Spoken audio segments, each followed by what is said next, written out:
que je pose aux Congolais et à Denis Sassou Nguesso. Est-ce que lui accepterait aujourd'hui qu'un Congolais, soit-il un ancien Premier ministre, un ancien président, puisse détenir de telles armes alors que lui, il est au pouvoir? Et lui accuse les autres d'être des menaces à la paix, et notamment l'Issouba et l'UPADES. Mais lui, il n'est pas une menace à la paix. Et c'est là où les Congolais découvrent que Sassou a un national militaire chez lui. Toumani Touré ne s'en est pas caché, il dit c'est pas possible. C'est un ancien président, il devient un simple citoyen, et ça, ce n'est pas possible. Et Toumani Touré dit, ce monsieur fera un coup d'état tôt ou tard, sinon, dites-moi, je suis un général moi aussi, dites-moi pourquoi il a ses armes. Malgré tout, l'Issouba ne va pas à l'affrontement avec Sassou. L'UPADES ne va pas à l'affrontement avec Sassou. Tout le problème de l'Issouba, c'était régler les problèmes, mais en garantissant la paix et la sécurité nationale. Surtout, pas de guerre, pas d'affrontement. Si bien que même cette question, pour lui, c'était trouver les moyens de le régler, mais avec le plus grand calme. Vous noterez que quand l'Issouba était au pouvoir de 92 à 97, il n'y a pas eu de réfugiés politiques, il n'y a pas eu d'hommes politiques en prison. Donc tous les hommes politiques, toutes les femmes politiques au Congo vaquaient à leurs occupations politiques comme ils l'entendaient. Vous lisez la presse de 92 à 97, le seul, je dis bien le seul qui retirait les journaux des kiosques parce que les journaux l'avaient critiqué, c'est Bernard Kolela.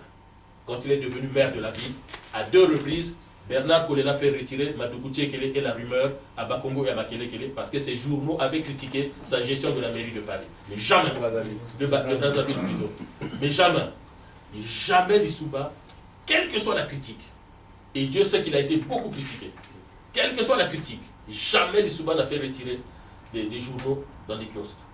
Jamais l'Issouba n'a fait pression sur n'importe quel journaliste. Et si vous voyez le nombre de débats, alors il y a un qu'on aimait bien, Monsieur Bonjour, Edmond Philippe Gali. Si Radio Congo a gardé les films du journal tous les dimanches matins, on avait pris l'habitude de ne jamais sortir le dimanche matin sans avoir écouté le journal d'Edmond Philippe Gali. Et il avait une manière de dire bonjour. Et je vous jure qu'au journal d'Edmond Philippe Gali, certains hommes politiques fuyaient. Il y a des hommes politiques qui n'allaient pas quand il les appelait parce qu'ils savaient qu'il avait une manière, avant de poser sa question, il a investigué. Quand l'homme politique parlait, je me rappelle, je crois que c'est Antoine Ndinga Oba, après les élections législatives, qui crie à la fraude. Et donc, invité par Gali, il explique comment Yombi aurait fraudé à Ouando pour être élu. Et Edmond Philippe Gali lui dit qu'il a fait ses décomptes.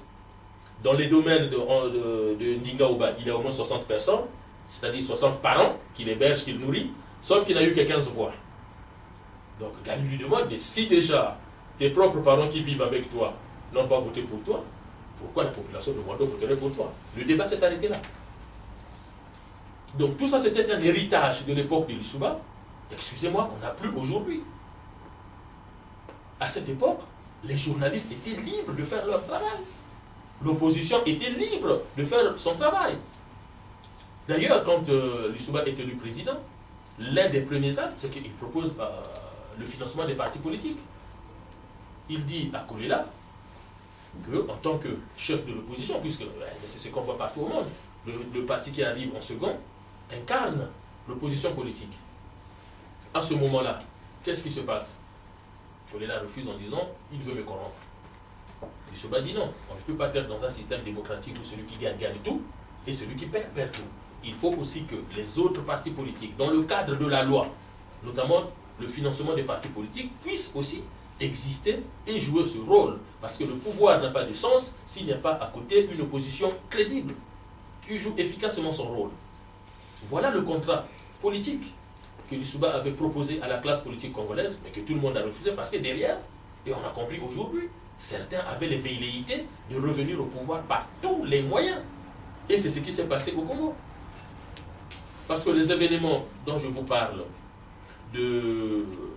c'est arrivé rapidement, je crois 2-3 mois après l'élection de l'Issouba, mais ça nous amène jusqu'en 1994 pratiquement, ces événements-là.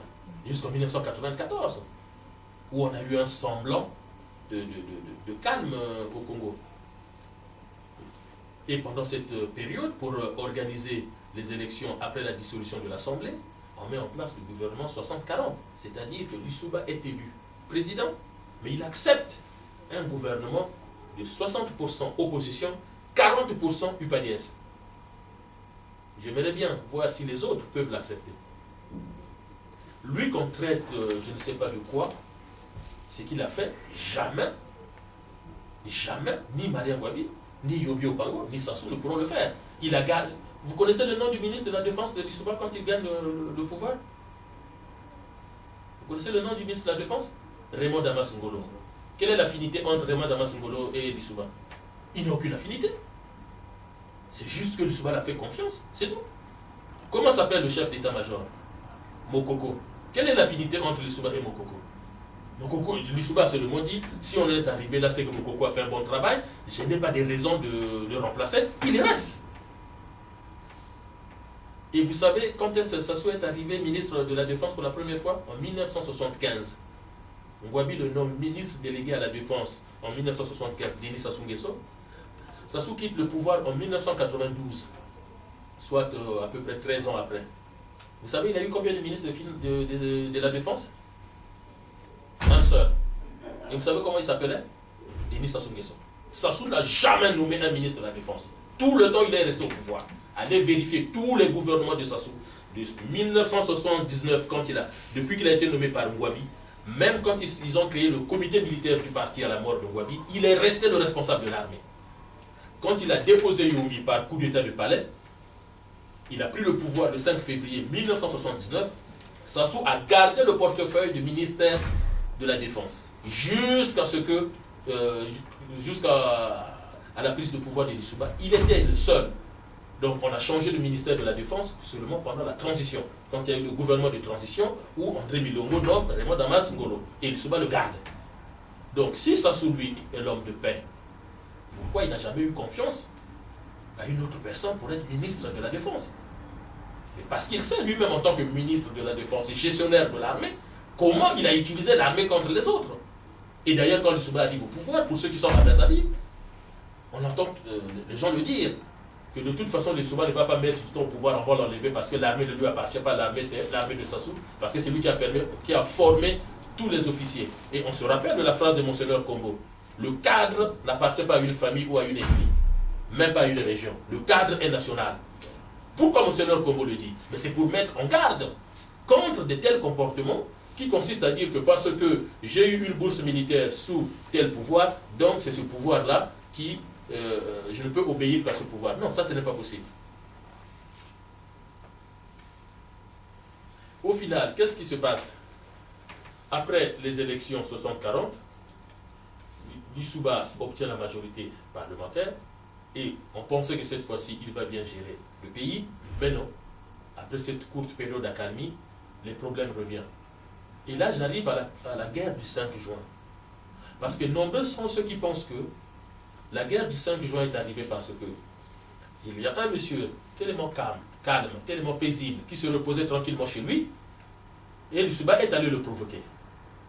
Mais comme au Congo, c'est le pouvoir, c'est Sassou qui gère les médias, donc il a tout verrouillé, et donc les autres ne peuvent même pas expliquer d'où cette histoire est partie. Mais combien aujourd'hui savent que cette guerre est partie d'Owando? La guerre du 5 juin, Lissouba n'a rien à voir là-dedans. On peut lui reprocher des choses, attention. Je ne dis pas que Lissouba n'est pas critiquable. C'est un être humain comme tout le monde. Il peut commettre des erreurs, on peut le critiquer, on peut le blâmer. Mais attention, pour ce qui concerne la guerre du 5 juin, les problèmes partent d'Owando. Et qu'est-ce qui se passe à Owando? À Owando, vous avez les hommes de main de Denis Sassou Nguesso qui prennent un malin plaisir à tuer les gens appartenant au clan de Yomi. Denis Sassou Nguesso veut à tout prix entrer à Tipoy. Les gens n'ont pas entendu cette histoire de Denis Sassou Nguesso qui veut entrer en Tipoy à Owando et les gens de Owando ont dit non. Ça crée un conflit, les gens sont tués. Et progressivement, à Oyo, la garde Yomi est Premier ministre, sa garde est complètement décimée à Oyo par les gens de Sassou. Il lui est resté 2 militaires autour de lui. Deux seulement. Tous les autres ont été décimés à Oyo. La garnison de Kabomba attaquée. les armes volées. Jusqu'au nord de Brazzaville, il y a des assassinats. Alors, il s'avère que les assaillants ont été identifiés, leurs véhicules repérés où? Dans un domaine à Bila, et il s'avère que ce domaine appartenait à un monsieur qui s'appelle Denis Sassou Nguesso. Il est devenu simple citoyen, au nom de quoi et la police et la justice ne peuvent pas saisir ces véhicules, ne peuvent pas interpeller ces gens. Clément Mierassa qui a juste fait une réunion chez lui, on est allé l'arrêter. On l'a mis en prison, sans chef d'inculpation. Mierassa, un citoyen, on est en démocratie, qui invite les gens chez lui pour avoir une conversation politique, il est arrêté. Et lui, Denis Sassou Nguesso, il peut garder des voyous, des criminels, des bandits chez lui. On ne peut pas les interpeller. Le 5 juin, ce que les gens doivent retenir, c'est que, c'est un événement qui commence à Ouandou avec des assassinats, des crimes odieux, crapuleux. Les gens sont morts. Et le rôle de l'État, ce n'est même pas du Soudan, ce n'est même pas du PADS. Dans cette affaire, où est le problème? Moi, j'aimerais bien qu'on m'explique. Où est le problème de l'Issouba ou de l'UPADS dans cette affaire? Ce n'est que l'État, dans son devoir régalien, qui fait ses enquêtes, qui repère les malfaiteurs et qui dit « je vais les arrêter, point ». Et dites-moi, comment un simple citoyen, qui dit qu'on est venu le déranger, et c'est pour cela qu'il a pris les armes, il les a achetées où? Au supermarché de Brazzaville? Parce que le temps d'aller acheter les armes, toutes ces armes pour faire un coup d'État, moi j'aimerais bien que le PCT, M. Ngolo, M. Akwala, j'aimerais bien qu'il m'explique dans quel supermarché de Brazzaville ils sont allés faire des courses pour avoir une telle quantité d'armes et faire un coup d'État. Au début, je vous parlais de nos parents qui ont été endeuillés par l'armée angolaise à Kimongo. Mais depuis quand les Angolais sont entrés dans notre territoire? Depuis quand? On est tous nés au Congo. On a tous grandi au Congo. Dites-moi depuis quand l'armée angolaise a eu le courage de traverser notre frontière jusqu'à Kimongo. Mais plus que ça soit ouvert les frontières, quand il fait son coup d'État, il fait venir les militaires angolais. Il fait venir les mercenaires rwandais. Il fait venir ceux qui restaient des forces armées zaïroises de Mobutu. Mais dès lors que vous avez vous-même permis à ces voyous, à ces brigands d'entrer chez vous et de faire tout ce qu'ils veulent, mais pourquoi demain ils ne vont pas revenir? Ils ont compris maintenant. Le fait de mélanger nos militaires, le Congo avait des militaires bien formés. Quand on parlait des militaires congolais, moi je me souviens encore, quand mon père me parlait des militaires congolais, les Angolais avaient peur de nous. Les pays frontaliers avaient quand même peur de nous, nous respectaient. Mais aujourd'hui, on vous dit, les Angolais viennent, les gens, ils sont arrivés 3 fois. Ils sont venus, ils sont repartis, ils sont revenus, ils sont repartis, ils sont encore revenus. Attendez. Attendez. Même au marché, à un moment donné, voilà, même dans un supermarché, vous entrez 3, 4, 5 fois le même jour, le vigile va se dire, mais attendez, celui-là, il est un peu suspect. Donc voilà dans quelle situation on se retrouve au Congo aujourd'hui. Et M. Denis Sassou Nguesso aujourd'hui, revenu au pouvoir parce qu'il est passé maître dans le maniement d'armes, il a fait quoi? 2 mandats? 2016, 2 mandats. Mais attention, il trompe les Congolais une fois de plus. Denis Sassou Nguesso n'a pas fait 2 mandats. Comment il explique 1997-2002, 5 ans? Ah, c'était le bonus du vainqueur, j'avais oublié. Comme il a gagné sa guerre, hein, il était fatigué, donc il faut qu'il se repose, il reprenne des forces avant de réfléchir pour le pays. Sassou a dirigé le Congo pendant 5 ans. De 1997 jusqu'en 2002, il n'a rendu compte à personne. Et après, il écrit une constitution. Il a voulu mettre la veste de démocrate, tant mieux. Il a limité le nombre de mandats, il a limité l'âge, il a mis des garanties, et tant mieux. Et aujourd'hui, on nous dit qu'il faut changer parce que cette constitution ne permet pas le développement économique du Congo. D'accord? Qu'on me cite un pays qui s'est développé grâce à sa constitution. Citez-moi un seul pays qui s'est développé. Ah non, non, non, le régime présidentiel, c'est pas bon. Mais les États-Unis ont toujours été un régime présidentiel depuis Abraham Lincoln et les autres. Et ça a fait des États-Unis le pays le plus pauvre du monde. Non, c'est d'abord la volonté humaine.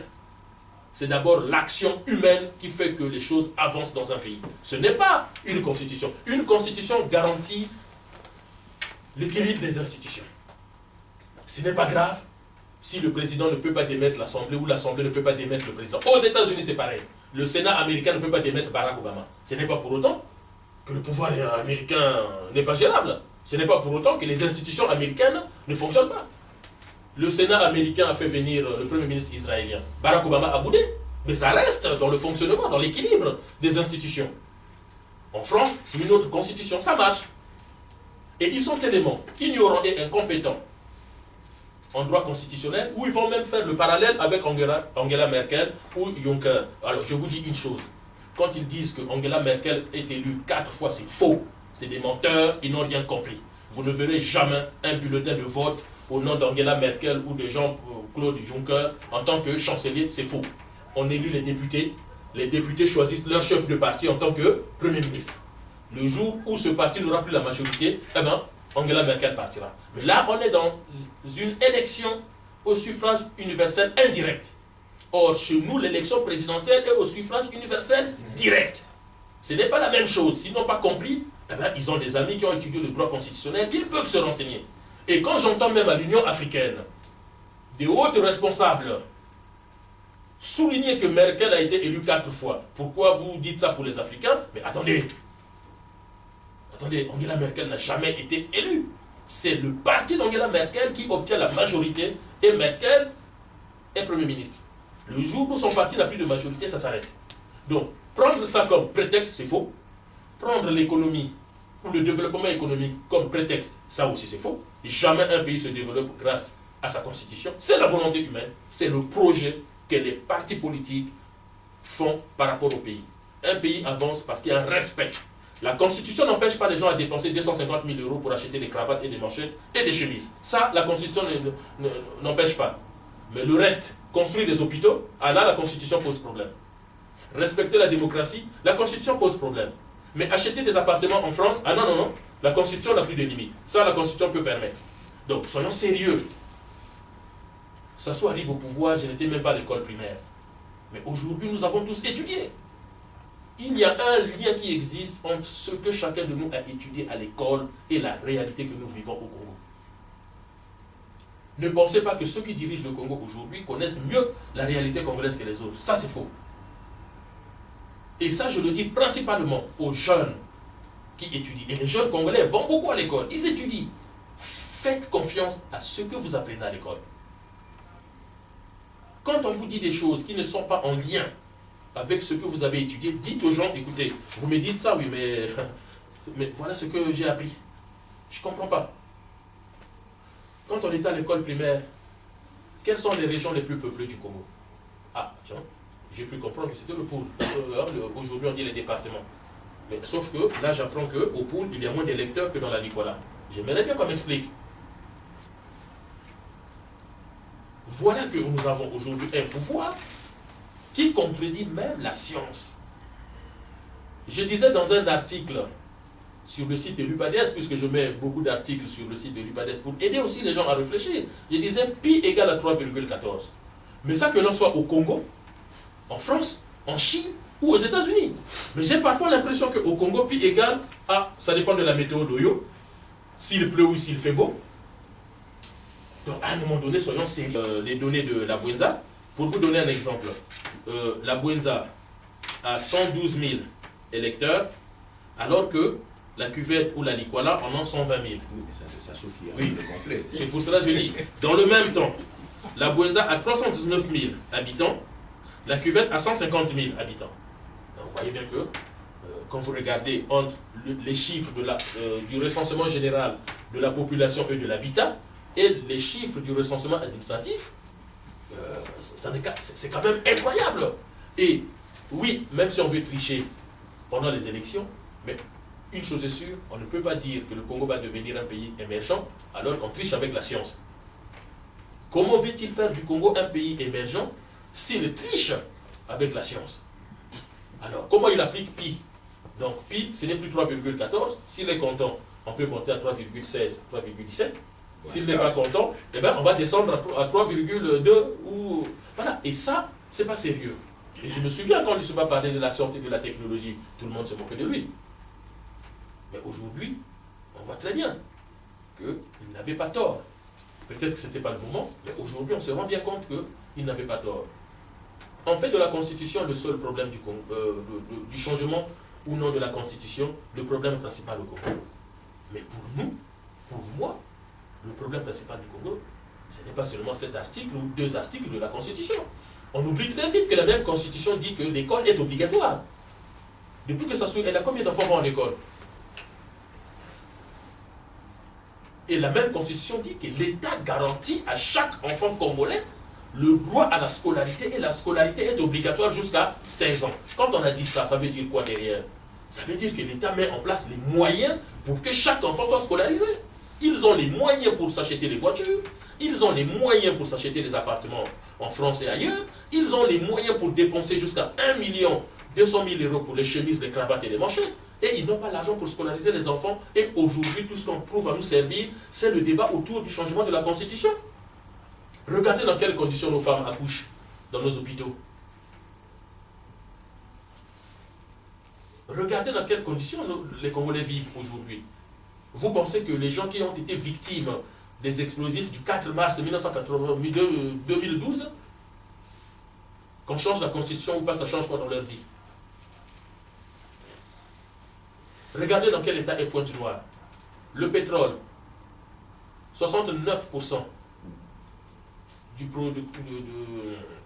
produit intérieur brut du Congo. Mais regardez comment les gens vivent à Pointe-Noire. Regardez dans quel état est Pointe-Noire. Pointe-Noire est le département du Kwilu. Il y a le pétrole et le port. Allez-y ailleurs et vous allez observer dans quel état se trouvent les villes portuaires. Cet argent va où? Et on apprend qu'on construit des maisons à Oyo. Et même le PDG d'Elf a un logement de fonction à Oyo. En marbre. Excusez-moi. Il faut préciser premier que c'est en marbre. En marbre, merci. Et tout ce qu'on nous sert, oui ou non, il faut. Non. Ce qui est essentiel aujourd'hui, c'est comment les Congolais vont vivre, de quoi ils vont être soignés, comment ils vont dormir, quel avenir pour leurs enfants. Tout parcours scolaire amène au chômage. On n'est même plus crédible. Le Congolais était quelqu'un de crédible sur le plan international. On a perdu toutes les places dans les organisations internationales. Parce qu'on n'est même plus crédible. Regardez l'état de l'éducation au Congo. J'ai été choqué, peiné, d'apprendre par des amis que le CHU a été rebaptisé CHTU. Parce que quand on est malade et qu'on arrive au CHU, on a plus de chances de mourir que d'en guérir. Mais moi j'ai vécu cette époque où quand on arrivait au CHU, on avait un soulagement parce qu'on sait que dedans il y a des médecins compétents, il y a tout ce qu'il faut pour nous guérir. Mais aujourd'hui, on ne peut pas faire de nos médecins des accompagnateurs à la mort, c'est pas possible. Nous avons des médecins compétents qui sont bien formés. Ils ne sont pas là pour accompagner les gens vers la fin de vie. Non, nous ne sommes pas des patients en gériatrie. Sassou Nguesso ne peut pas nous transformer tous en patients en gériatrie. Et ça, c'est ça qui m'intéresse aujourd'hui. Et c'est pour cela que je dis aux jeunes, aux femmes, de se mobiliser surtout pour que le Congo aille de l'avant. Quand on nous dit des conneries, il faut dire aux gens de ces conneries, je n'en mange pas. Et d'ailleurs, je ne sais pas si vous regardez souvent nos frères du PCT parler.